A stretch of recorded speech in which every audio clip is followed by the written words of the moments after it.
మహిళల కోసం central bank of India ఇప్పుడు మీకు అందిస్తోంది గృహ రుణం. అతి తక్కువ వడ్డీ రేట్లకే ప్రత్యేక సెంటు గృహలక్ష్మి. పూర్తి వివరాలకు వెంటనే సంప్రదించండి 18003030. లావణ్య గురించి ప్రస్తావన వచ్చింది కాబట్టి నేను ఈ ప్రశ్న అడుగుతున్నాను. మీరు కేసు నుంచి తప్పుకున్నారు అంటూ వార్త అయితే రావడం జరిగింది. మీరు కూడా మీ యూట్యూబ్ ఛానల్లో చెప్పడం అయితే జరిగింది. అసలు ఏం జరిగిందంటే ఇది ఆల్రెడీ ఓడిపోయే కేసు కాబట్టి మీరు తప్పించుకున్నారా, లేకపోతే మీకేమన్నా ప్రెషర్ వచ్చిందా, లేకపోతే ఏం జరిగింది అసలు? ఎందుకని లావణ్య కేసు నుంచి మీరు తప్పుకున్నారు? నేను అసలు తప్పుకున్నాను, ఎక్కడ స్టేట్మెంట్స్ ఇవ్వలేదమ్మా. నేను ఎక్స్ప్లెయిన్ చేశాను, నా యూట్యూబ్ ఛానల్లో నేను చెప్పాను స్పష్టంగా. నేను ఎక్స్ప్లెయిన్ చేసింది ఏంటంటే ఈ కేసులో ఉండడం తప్పించుకోవడం అంటే ఏముండదు. 493లో 506లో 420లో రిలవెంట్ సెక్షన్స్లో ఆమెకు ఆల్రెడీ ప్రభుత్వం తరపున న్యాయవాది ఉంటారు, పబ్లిక్ ప్రాసిక్యూటర్. నేను అసిస్ట్ చేయడానికి హైకోర్టును పర్మిషన్ అడిగాను. రాజ్ తరుణ్ గారు న్యాయవాది. ఆ రోజు మీరు అందరూ కూడా ఆన్లైన్ మొత్తం 40 నిమిషాల ఆర్గ్యుమెంట్ మీరు అందరూ వాచ్ చేశారు. ఆ రోజు 10 నిమిషాల పాటు ఆయన కళ్యాణ్ దిలీప్ వాదించడానికి వీల్లేదన్న దాని మీదే ప్రెస్ చేశారు. నా దగ్గర ఆ మొత్తం ఆర్గ్యుమెంట్ రికార్డింగ్ ఉంటుంది, మీ దగ్గర ఉంటుంది. ఆ తర్వాత కూడా కోర్టు నేను కన్విన్స్ చేసే ప్రయత్నం చేశాను. కోర్టు ఇచ్చినటువంటి స్పష్టమైనటువంటి యాంటిసిపేటరీ బెయిల్ ఆర్డర్లో కూడా ప్రొవిజన్ లేకపోయినా కళ్యాణ్ దిలీప్ గారి వాదనలు మేము పూర్తిగా వినడం జరిగింది. ఆయన అసిస్టెంట్ పబ్లిక్ ప్రాసిక్యూటర్కి ఏజీపీకి సహకరిస్తారన్నారు. ఆయన వాదనలు కూడా పరిగణలో తీసుకుని ఈమెకి గతంలో ఉన్నటువంటి కేసు అనేటువంటిది విష్ణువర్ధన్ రెడ్డి గారు తెర మీద తీసుకొచ్చినప్పటికీ రాజ్ తరుణ్ విషయంలో మనం యాంటిసిపేటరీ బెయిల్ అనేటువంటిది కండిషనల్గా జారీ చేస్తున్నాము. కాబట్టి కండిషనల్ యాంటిసిపేటరీ బెయిల్ అనేటువంటిది తీసుకోండి అని చెప్పడం జరిగింది.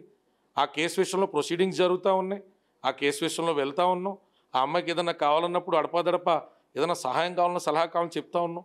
మధ్యలో రాజేష్ అనేటువంటి అడ్వకేట్ సర్ఫేస్ అయినప్పుడు ఏదో స్విమ్మింగ్ పూల్కి సంబంధించినటువంటి ఉదంతో వారిద్దరి మధ్య వచ్చినప్పుడు రకరకాల రూమర్స్లో భాగంగా కళ్యాణ్ దిలీప్ తప్పుకున్నాడు కాబట్టి రాజేష్ తెర మీదకి వచ్చాడు అనేటువంటి వాదన తెచ్చారు తప్ప ఆమె 2 డ్రగ్ కేసెస్కి సంబంధించి నేనే ప్రస్తుతానికి అడ్వకేట్గా ఉన్నాను తల్లి. అలాగే 493 కేసు విషయంలో ఛార్జ్ షీట్ కూడా ఆమెకు ఫేవరబుల్గా వచ్చింది. న్యాయస్థానాల్లో వారి దగ్గర ఉన్నటువంటి ఆ అమ్మాయి క్యారెక్టర్ అండ్ కాండక్ట్కి సంబంధించినటువంటి ఏ ఆధారాలైనా ఏ వీడియోలైనా వారు కోర్టుకి పెట్టచ్చు. ఈ పెళ్లి దగ్గర లేదు, నాకు వివాహం జరిగింది, వారి ఇంట్లో వాళ్ళు కూడా పిల్లా పాపలతో సంతోషంగా ఉండని ఆశీర్వదించినయో నన్ను తీసుకెళ్ళినయో నా స్టేటస్ ఆఫ్ మ్యారేజ్ వాళ్ళు మార్చారు, నన్ను ఆ డిసెప్టివ్ మోడ్లో ఉంచారని ఈ అమ్మాయి చెప్పినటువంటి ఆధారాలు ఇవన్నీ ట్రయల్ స్టేజ్లో తెలుస్తాయి. కాబట్టి ఇప్పుడు ప్రస్తుతానికి అంత బ్లేటెంట్గాను డెడ్ ఎయిర్ అనేటువంటిది అమ్మాయి కేసులో మనకు కనబడతా ఉంటుందమ్మా. అంటే మొత్తం మీద కూడా ఇన్వెస్టిగేషన్ ఎక్కడి వరకు వచ్చింది? మరో విషయం కూడా ట్రెస్ పాస్ అవ్వడం, లావణ్య ఒకళ్ళ ఇంటికి వెళ్ళి మరీ ట్రెస్ పాస్ అయ్యి నాన్న రచ్చరచ్చ చేయడం, అది మీరు సమర్థిస్తారా? లేకపోతే దాని మీద తన మీద కూడా కేసులు పెట్టడం కూడా జరిగిందని మా వరకు వచ్చింది. అది ముంబై వెళ్ళినప్పుడు కూడా అర్ధరాత్రి పోలీస్ స్టేషన్లో డిటైన్ అయినప్పుడు నాకు కాల్ చేశారు. ఆమె నాన్నగారు నాతో మాట్లాడారు. పిల్ల విషయంలో ఉద్వేగం తట్టుకోలేకపోయానండి, ఏ విషయం ఎక్కడికి కన్క్లూడ్ అవ్వట్లేదు కాబట్టి పలానా చోట ఉన్నారంటే నేను నిలదీద్దామని వెళ్ళాను. అక్కడ మాట మనస్పర్ధ వచ్చిందండి, గొడవ జరిగింది అన్నారు. అక్కడ పోలీసు వారు నన్ను అడిగారు, ఏమంటే మీరు కౌన్సిల్ కదా ఏం జరిగిందంటే ఆ పిల్ల ఖచ్చితంగా అట్లా ట్రెస్ పాస్ చేయడం అనేటువంటిది చట్టపరంగా నేరమే. ఎమోషనల్గా వారికి వారు ఏం సమాధానం చెప్పుకున్నా కూడా ఖచ్చితంగా అది నేరమే. దయచేసి మీరు దీన్ని ఫస్ట్ హ్యాండ్ మిస్టేక్గా దీన్ని మీరు కన్సిడర్ చేయండి అని రిక్వెస్ట్ చేసాం.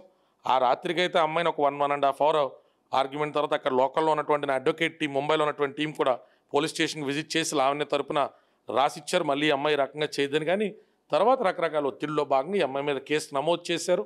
ఇప్పుడు ముంబై కోర్టులో కూడా లావణ్య కేసు కొట్లాడాల్సినటువంటి పరిస్థితి అయితే ఉన్నది. ఏదేమైనా సామరస్యపూర్వకంగా ఆ అమ్మాయి ఆలోచన చేసుకుని ఒకసారి కోర్టు కంటూ వచ్చేసింది కాబట్టి ఇక రోజు మీడియా ముఖంగా ఆ ఇష్యూ గురించి జనాలకు బోరు కొట్టే స్థాయిలో ఎవరు మాట్లాడినా పబ్లిక్ ఒక టైం తర్వాత పట్టించుకోరు. కోర్టులో ఏదన్నా ఒక అర్థవంతమైన ఆర్డర్ వస్తేనే దానికి ఒక వ్యాలిడిటీ అండ్ శానిటీ ఉంటుంది తప్ప అర్థవంతమైన ఆర్డర్ లేకుండా ఎవరెన్ని బూతులు తిట్టుకున్నా, ఎవరెన్ని బూత్ ఆడియోలు రిలీజ్ చేసుకున్నా ఈ అమ్మాయి గురించి అట్ టు ద బాటంకి ఒక అభిప్రాయానికి వచ్చేసినటువంటి ఒక ప్రేక్షకుడు ఆ బాటం కంటే కిందకెళ్ళి కొత్త అభిప్రాయం ఏర్పడుతుందా? ఇప్పుడు మస్తాన్ సాయి ఇష్యూలోనో చింటూ ఇష్యూలోనో ఆల్రెడీ అమ్మాయి మీద ఒక దురభిప్రాయం ఏర్పడిపోయినటువంటి ఒక వీక్షకుడు, ఒక సామాన్యురాలో ఇంకొక 10 రికార్డింగ్లు రావడం వల్ల ఇంకెంతకంటే తక్కువగా ఆలోచించి ఇదే ఉండదు కదా.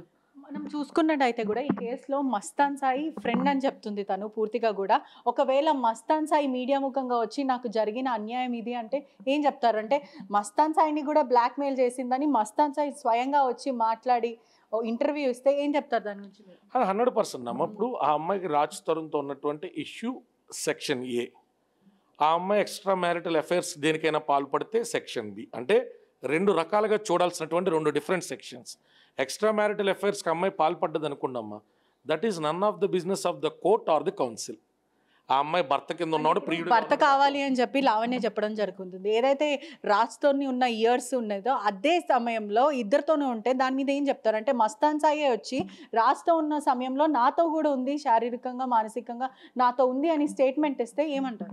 మొగాడు అలా ఉన్న తప్పే, ఆడదలా ఉన్న తప్పేగా. రాజ్ తరుణ్ పలానా అమ్మాయి ఎవరో హర్యానాతో ఉన్నా, లేకపోతే ఇంకొక హీరోయిన్తో ఉన్నా, ఇప్పుడు మాల్వీతో ఉన్నా, ఎవరితో ఉన్నా కూడా, ఎవరితో ఉన్నా మగోడున్నా పిల్ల ఉండగా ఆడదున్నా ఇద్దరిది తప్పేగా.